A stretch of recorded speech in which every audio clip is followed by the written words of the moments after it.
Hello friends, నేను మీ బాంబే వార్తకను. అమ్మమ్మల కాలం నాటి దప్పలం ఎలా తయారు చేసుకుందామో చూద్దాం రండి. ఎంత రుచిగా ఎంత బాగుంటుందంటే మాటల్లో చెప్పలేను, అంత బాగుంటుంది. మీరు కూడా తప్పక ట్రై చేయండి. మరి మీకు ఎలా వచ్చిందనేది కామెంట్ రూపంలో తెలియజేయండి. పావు కేజీ గుమ్మడికాయ తీసుకోండి.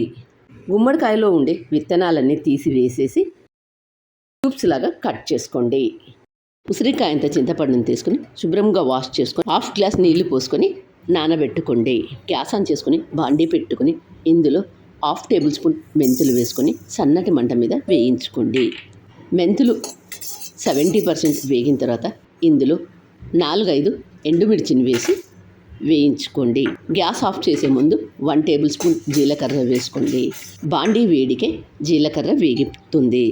ఇలా వేయించుకున్న వీటన్నింటిని పూర్తిగా చల్లారిన తర్వాత మిక్సీ జార్లోకి వేసుకొని మిక్సీ చేసుకోండి. మిక్సీ చేసుకునే పొడిని పక్కన పెట్టండి. గ్యాస్ ఆన్ చేసుకొని బాండీ పెట్టుకొని ఇందులో 1 లీటర్ నీళ్లు పోసుకొని నీళ్లు బాగా మరుగుతున్నప్పుడు ఇందులో 1/2 టేబుల్ స్పూన్ పసుపు వేసుకొని 1 టేబుల్ స్పూన్ ఉప్పు వేసుకొని 2 పచ్చిమిర్చిని పొడుగుగా కట్ చేసి వేసుకోండి. కొద్దిగా కరివేపాకు వేసుకొని అంతా ఒకసారి బాగా కలుపుకొని ఇప్పుడు ఇందులో ముందుగా మనం క్యూబ్స్ లాగా కట్ చేసుకున్న గుమ్మడికాయ ముక్కలు వేసుకొని మూత మూసుకొని వీటిని 60% ఉడికించుకోండి. ముక్క ఉడికినది లేనిది ఒకసారి చెక్ చేసుకొని నైఫ్తో ఒకసారి చెక్ చేసుకొని నానబెట్టుకున్న చింతపండులో నుంచి కేవలం చింతపండు రసం మాత్రమే బాండీలో వేసుకోండి. ఇదంతా బాగా ఉడుకుతున్నప్పుడు ఇందులో ముందుగా మనం మిక్సీ చేసుకున్న పౌడర్ను ఇందులో వేసుకోండి.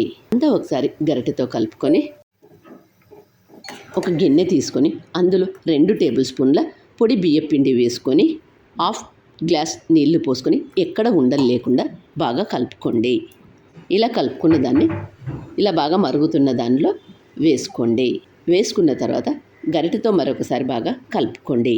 ఈ దప్పలాన్ని అమ్మమ్మల కాలంలో ఎక్కువగా చేసేవాళ్ళు. మరి మీలో ఎంతమందికి ఈ దప్పలం గురించి తెలుసు కామెంట్ రూపంలో తెలియజేయండి. 1 టేబుల్ స్పూన్ బెల్లం వేసుకొని మరొక నిమిషం పాటు బాగా ఉడికించుకున్న తర్వాత గ్యాస్ ఆఫ్ చేసుకోండి. ఇందులోకి పోపు పెట్టుకుందాం. గ్యాస్ ఆన్ చేసుకొని పోపు గరిటె పెట్టుకొని 1 టేబుల్ స్పూన్ ఆయిల్ వేసుకొని ఆయిల్ వేడైన తర్వాత తాలింపు గింజలు వేసుకొని తాలింపు గింజలు చిటపట్లాడిన తర్వాత 4 ఎండుమిర్చి ఇంగువ కొద్దిగా వేసుకొని కరివేపాకు వేసుకొని ఇలా తయారు చేసుకున్న ఈ పోపును ముందుగా మనం తయారు చేసి పక్కన పెట్టుకున్న దాంట్లో వేసుకోండి. అంతే, ఎంతో సింపుల్గా తయారు చేసుకునే ఈ దప్పలాన్ని మీరు కూడా తప్పక ట్రై చేయండి. వేడి వేడి అన్నంలో ఇలా దప్పలాన్ని వేసుకొని తినండి, ఎంతో బాగుంటుంది. మరి మీరు కూడా తప్పక ట్రై చేయండి.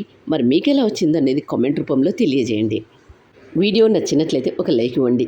మీ ఫ్రెండ్స్కు రిలేటివ్స్ కూడా షేర్ చేయండి. మీరైతే ఒక లైక్ ఇవ్వండి. Thank you for watching.